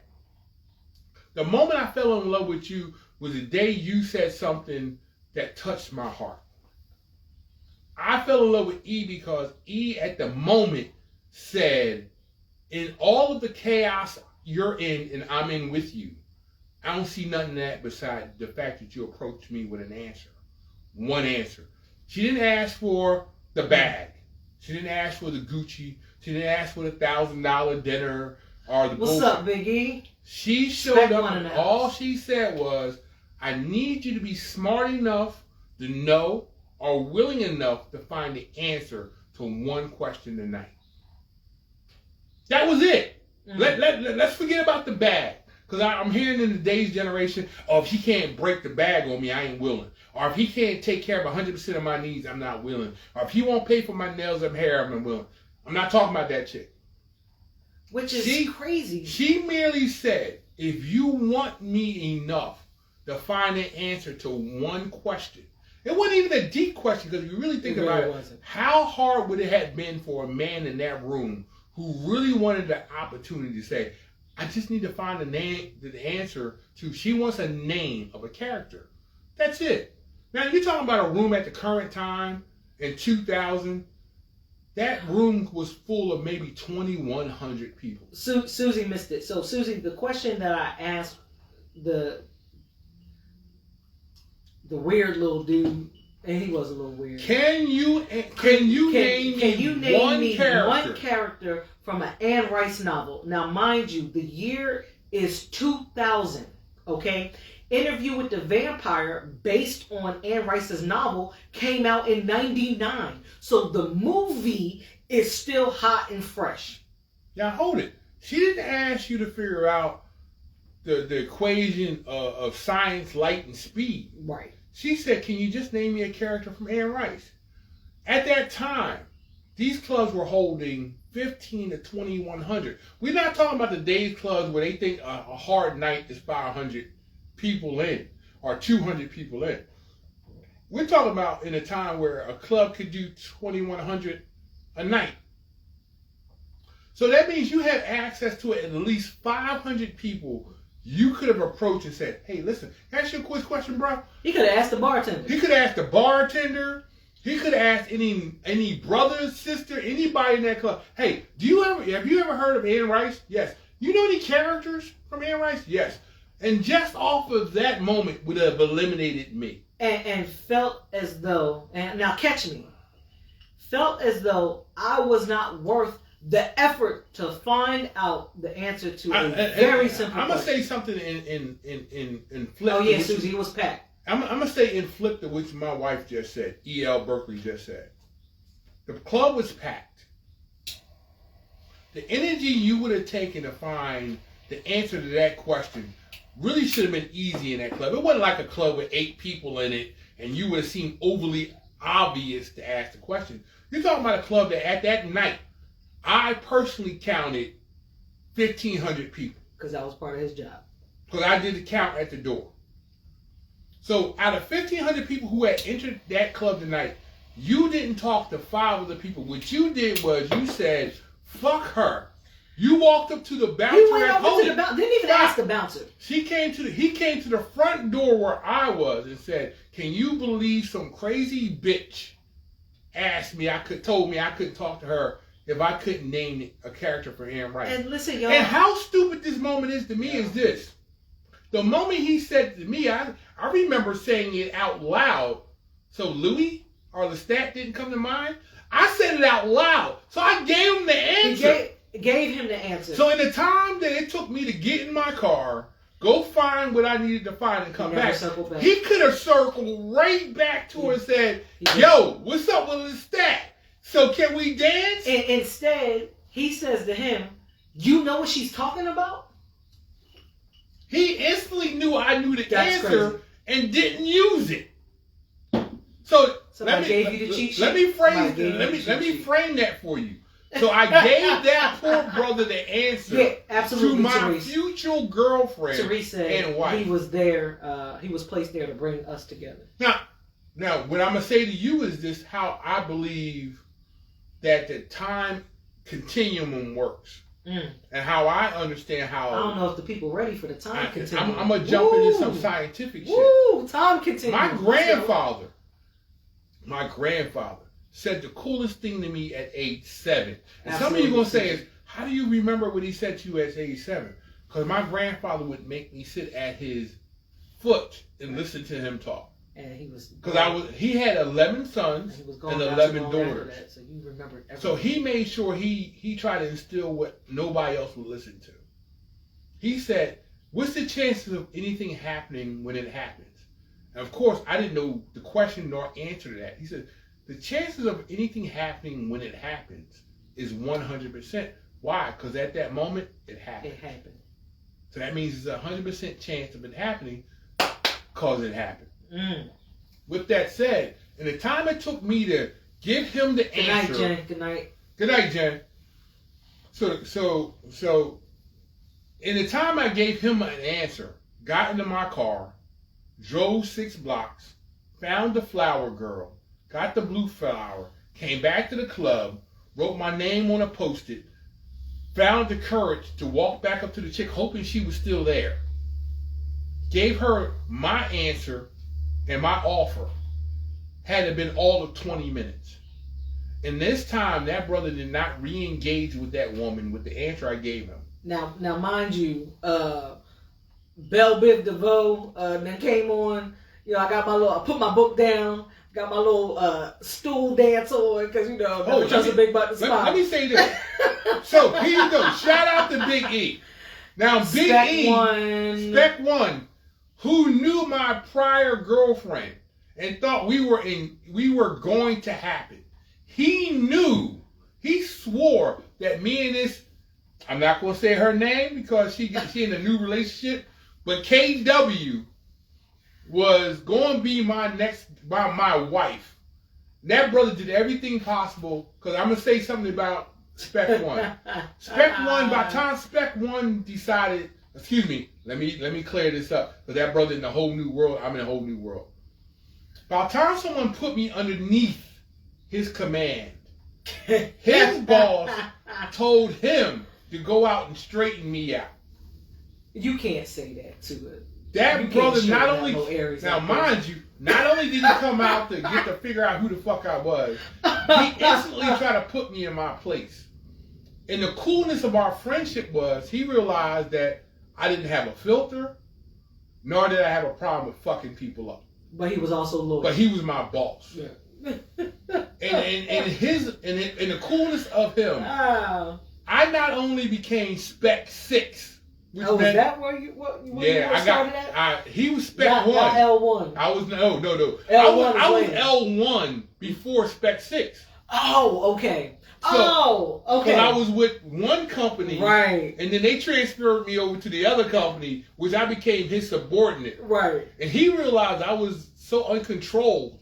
He put me in the farthest distance away from people he could, just so I wouldn't interfere with his job. And of course, what's the word I want to use? Oh, Susie does know who that. Yeah, Susie.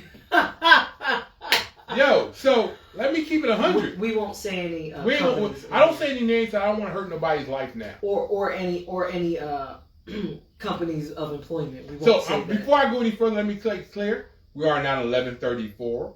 We're 34 minutes past our normal time. But I'm gonna say this: the fact that y'all came out and y'all are speaking, mad love to you all. It means a lot. It means a lot. It really does. Yo, listen, I'm not saying that the whole plan is at some point to grow this into something great, but it can't become great until you, the people, say what you say. Right. So let me get back to it. Right. I ain't gonna say no names. So boom. By straight hollering. That brother could have said, "Hey, the knucklehead at the door, the big dude at the doofus at the door told me an answer." He could have ran right back to her and said, "Hey, what's up with Louie? Can we get our dance on?" And he might be the next Mr. Whoever she gonna be.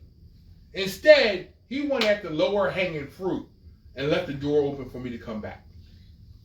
And the mad love to my wife, who's my wife now. She took the letter, she took the Post-it, she heard what I said, and she sat on that bitch for 6 months. Listen, 6 freaking months. We ain't talking about 2 weeks. Now listen. So here's the Oh, like I break it said off. like I said. That was new to me, right? And I referenced Martin's. Time out. Let me interrupt you because I gotta answer this. So how many cheesesteaks can I eat? Really? You gonna throw up the cheese? Hold it. Steak question. I'm gonna say this because by the time my wife, hold it. By the time my girlfriend, not my fiance, True. my girlfriend understood that my workout routine was 3 times a day. I would go to work out. He did not realize how many cheese. So let me, and when I clarify this, it's going to make sense and it's not going to make sense. So let me clarify. I went to the gym. I didn't have to be at the club until 9 o'clock at night. So I was in the gym at 8. So I worked out for an hour. I got 3 cheesesteaks. So after I ate those 3 cheesesteaks, I would go home, get a quick nap, and I would be at the club at 10. I would work from 10 o'clock till 2. When I left the club at 2:30, I was back at Phillips, in which I ate 3 more cheesesteaks. So we had 6. 6. So after I ate 3 more cheesesteaks, I would go home, sleep for an hour, and go back to the gym.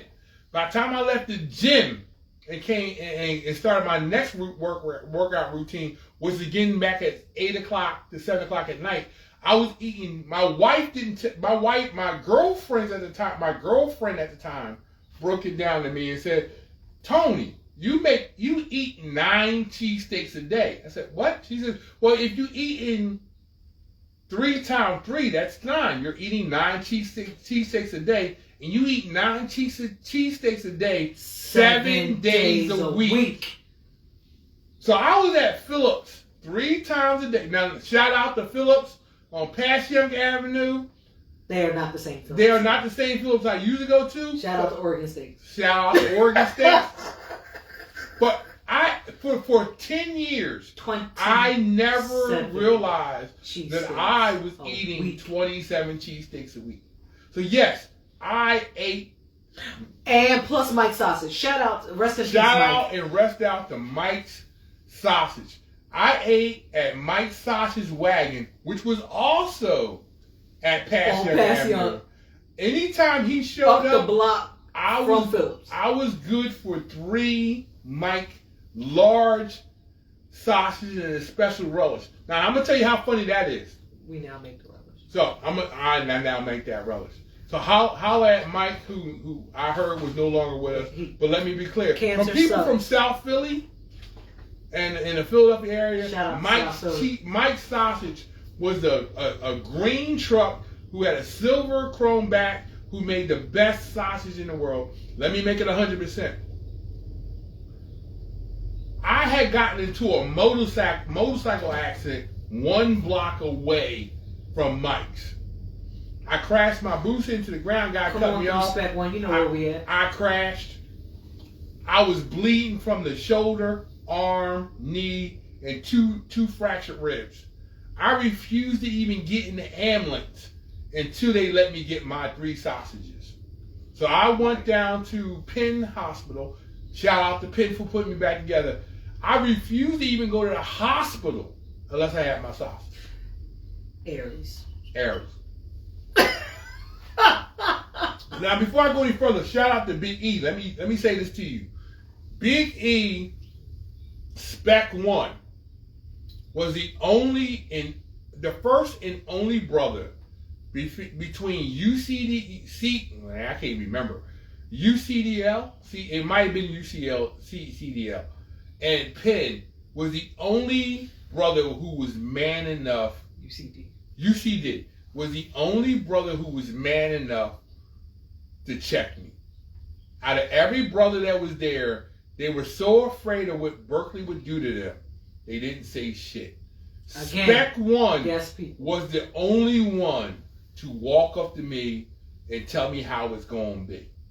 And then everything after that, he did everything possible to make sure I didn't get fired. And see, this brings us full circle to the topic of the importance of having the right people in your life. Spec 1 was the right people. Bobby Cruz was the right people. Carlos Mendoza was the right people. Yo, shout out, and for me, and you see her in the comments, Beauty Jock, aka Therese, that is my sister. And no matter how much time goes past, see, when you have a quality relationship with somebody, the time does not matter. Yo, listen. It does not matter. Bobby Cruz, who lives in Kentucky, I can call him on any... That is some airy shit. Now hold it. Let me be clear. Bobby Cruz. I met Bobby Cruz in 1989. Ooh. Now I'm gonna tell you how cool that brother was. White boy from Kentucky. How cool he was for me. I went to Cardinal Doherty High School, which was the best school in the world at the time. I went to Cardinal Doherty.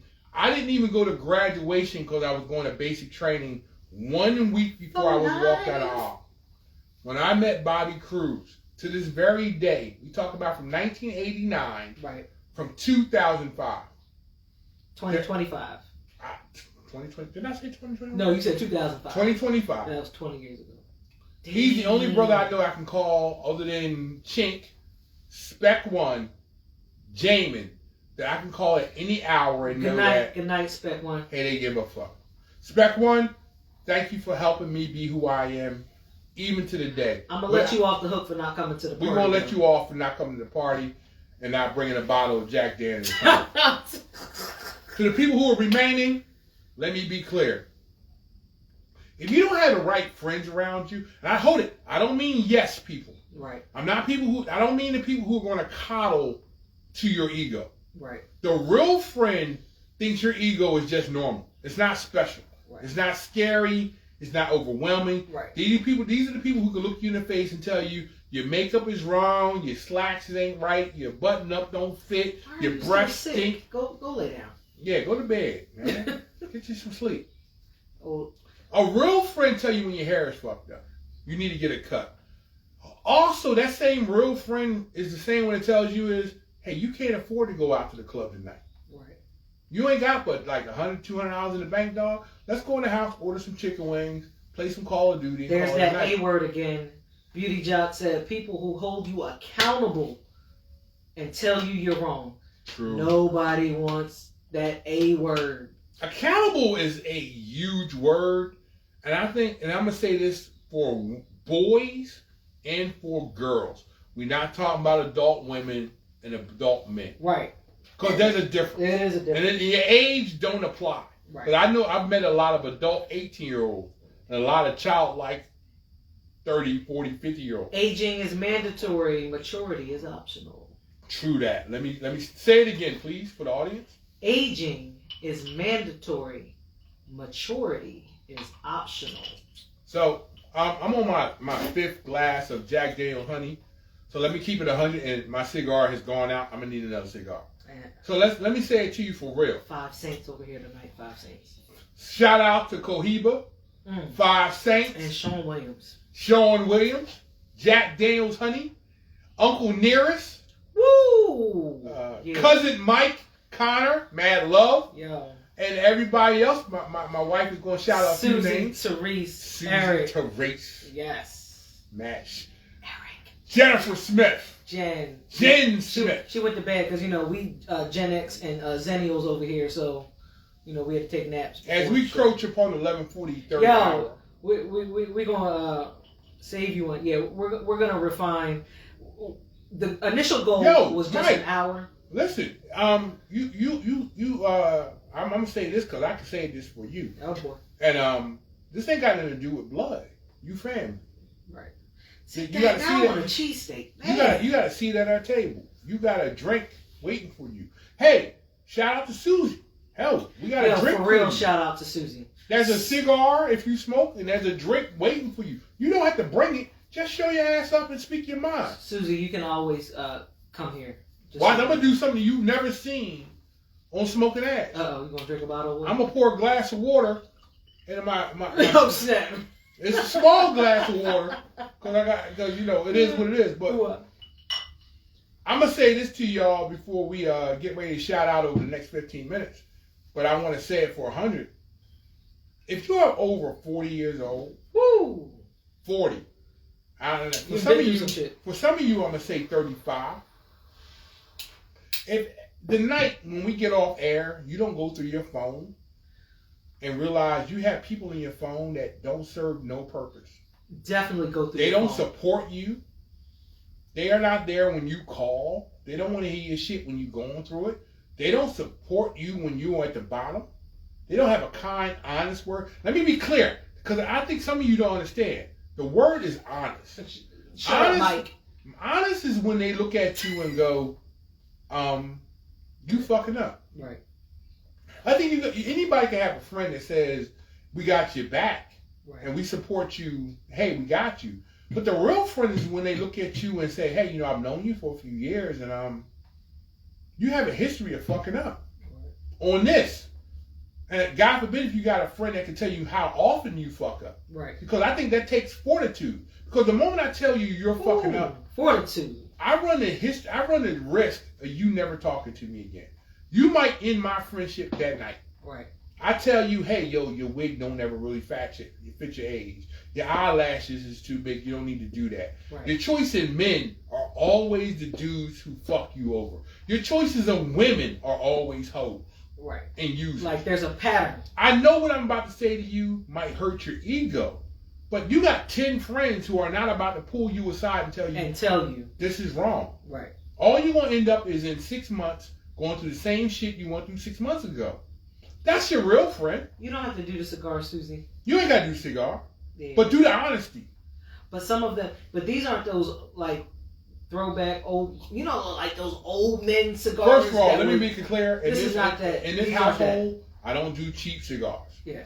I do Cohibas and top of the line. Sean Williams. A lot of taught them me are a very, lot. very fragrant. They have good Fragrant. And they- see, the proper way to smoke a cigar is not to do a lot of puffing. Yeah, like I'm not like a cigar is. I've learned that a cigar is different because I'm not a smoker. People who know me probably is looking like Hell, if you knew me 5 years ago, you didn't know me to smoke a cigar at all. right. There was no we are not smokers. I was a collector of good cigars, but I was working a bodyguard gig in Arizona, in which I bumped into a man named Sean Williams, who is a executive and promoter of Cohiba cigars. And his own, what do they call him? Because he makes He's a connoisseur and creator of his own right, blend of cigars. right. And that man, He's a roller. He's a roller. He's a roller. He was in a room full of like he went to millionaires, yeah, billionaires. Yeah. And I was not on his level, respectfully, as far as the cigar knowledge goes. Yes, Susie, we have the honey jack. And amongst a group of millionaires, the man took a moment to set me aside and teach me a few things about cigars and expand my cigar knowledge that I didn't know. And then he gave me a gift of several cigars high end that didn't taste like anything I had tried priorly. I have a brother named Juice who's a cigar connoisseur. He taught me how to smoke my first cigar, but since I didn't really know how, I didn't know how to enjoy it. By the time I got finished talking to Sean Williams, and he said, a cigar is not to be rushed. It's supposed to be enjoyed. Right. And he told me, you smoke a cigar to think. Right. If you take a puff every 5 or 10 minutes, you might almost be puffing too much. Mm. By the time you end a cigar, you should have been able to understand some life things that you're going through. Right. I've only learned in the last 5 years to sit down, smoke a cigar, Reflect. and reflect. And when I say reflect, it's not necessarily on things I've done wrong or right, but how can I steer my family to a better future? I was lucky enough to get a partner who knew when to let me have man time. And when I say let, there's a lot of women who think that when a man says I need some alone time, That it's I'm personal trying to against- get away from her. And it's not. I'm not. And but there may be a time I'm not. Listen. Those are not the prominent moments. they're not. But Because I think majority Sometimes. of real leaders in the man zone, when they go into their private moment, they're trying to figure out how they're going to create a better future for them, whether for their wife, their child, what have you. Most real men don't really even think about themselves when they go down that road. Hey, I got a wife. How do I better her life? I got a child. How do I improve her life? And somewhere in there, hopefully, I'll get the benefit of saying, someone will say, hopefully my wife, hopefully my child, I got a good husband. I absolutely do. Absolutely. I had surgery back in November, and apparently while I was under anesthesia and coming out of it, all I kept saying is, I have a great husband. Yo, listen. My grandfather used to say, a man only tells the truth when he's drunk, high, or angry. The fact that I had a wife under anesthesia tell a doctor how good I was in her life brought such great pride to me, because that meant that she didn't have any mental blocks up when she spoke of me. Because I've heard situations that I've done bodyguard work for certain people. They get drunk and talk complete shit about their wife. That's crazy. She ain't loving, she ain't caring, she don't give a good blowjob, she don't get her hair done, the pussy stink, the whole nine. That's you be crazy. thinking you're something the whole time, like, and then they get sober and go, yo, dog, you said a lot of shit while you was drunk. Man, I ain't think that. Yo, you thought that when you was drunk. You thought your wife was complete shit the whole time you was fucked up. Truth said. Now you're sober, you're talking about, yo, I really love her. That's just because you only understand what you said. What you say when you're drunk, high, angry, or under anesthesia is really the real who you are. Like they said, the only people that tell the truth, my grandfather would say, the only people that tell the truth is drunks and children. Kids will. A child will tell you your breath stink. A drunk will tell you your breath stink. The ones in between will go, yeah, well, he might have just ate something. Susie, that is a strong possibility. So you're definitely gonna have to come here to the fire. Oh, Susie, let me say this to you, because I'm a quick shout out. You're gonna have to come. I ain't gonna yell a name out on this right. moment, but let me say this: I got about 3 solid brothers who literally only need to meet the right woman who says, "Hey, I'm gonna be your greatest supporter. I'm gonna be the person to tell you the truth. All you got to do is be the real man you were meant to be." And even if it don't work, you'll have a great friend. When I say 3, and I judge all my male friends based on only 3 facts. Mm-hmm. And I'm going to give you the 3 facts. That's number 1. 1, can I send my family to you and believe you will protect them as hard as I would? 2, do I believe I could put a gun in your hand and say, watch my back, and know you will? 3rd, under no circumstances will you fuck me over just to save your ass. If you qualify on those 3 levels, I call you brother. I only have 5 that fit that agenda with no questions asked, and 1's married. The other 3 are waiting to find queens. That's it. I only have 5. You said 1. Hold it. You know what? Wait, you missed one. I missed one. The math. I have 6, and 2 of them are married. 2 are married. The rest are waiting for real queens. Yeah. And they have married 2 of them have been married multiple times. It's just the wrong queen. And I know you would like to believe that I'm covering for my brothers. I am not. Because I'm quick. Any of the brothers who know me will know I'm very quick to straighten them out. Yeah. As I demand them to put me in my place. So I don't give no fluff to the brothers. Yeah. If I think these brothers, when I mean they're high quality, and one of them is not so fearful of God, but has a code of honor. Right. That only the Marine Corps could hoo-ah, or it's not even Marines don't go hoo-ah. Hoorah. They go hoorah. I ain't never been a Marine, so I can't do Marine shit. Where's Cam when you need him? Yo, where's Cam? Cam's married. Yeah, Cam is married. Cam's married, so he don't qualify. And it's funny enough that I say this. One brother never served in the military, but he gave his whole life to support a woman who didn't appreciate who he was, and the rest are military. Yeah. Over a shot of vodka, over a drink, over a cigar that you don't smoke, if you ever find that you want to come down and smoke an ash and sit with us and speak your truth and go on air, we support that. Listen, now let me say this. Only we don't just invite anybody here. We do not to the invite studio everybody. audience. Hold it. So, forget this live studio audience. Well, because it's part of the base. This is my cave, my personal It really cave. is. That because we came up with this idea a year ago. Yeah. And I truly believe that if you're not going all in, why the fuck go in at all? Right. We turned it into a studio for the people who have a voice that no one hears. For people who have a thought, Susie. Yep. For people who have a thought that no one hears. Yes, I drink Tennessee we Honey Jack. We always have Honey Jack, Susie. So there are always multiple bottles. And I go through at least one per show, so that tell you who the fuck I am. I smoke a good Cohiba cigar, Sean Williams, Jack Daniels, Uncle Nearest, who taught Jack Daniels.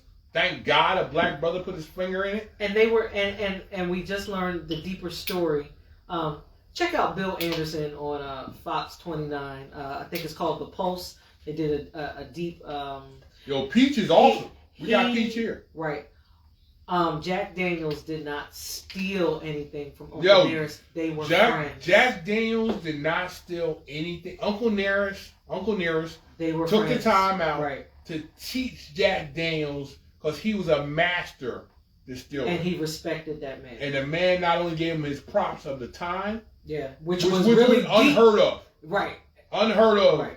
The fact that in a time where he could have gotten himself hung, that man created a community and atmosphere so he could flourish. Right.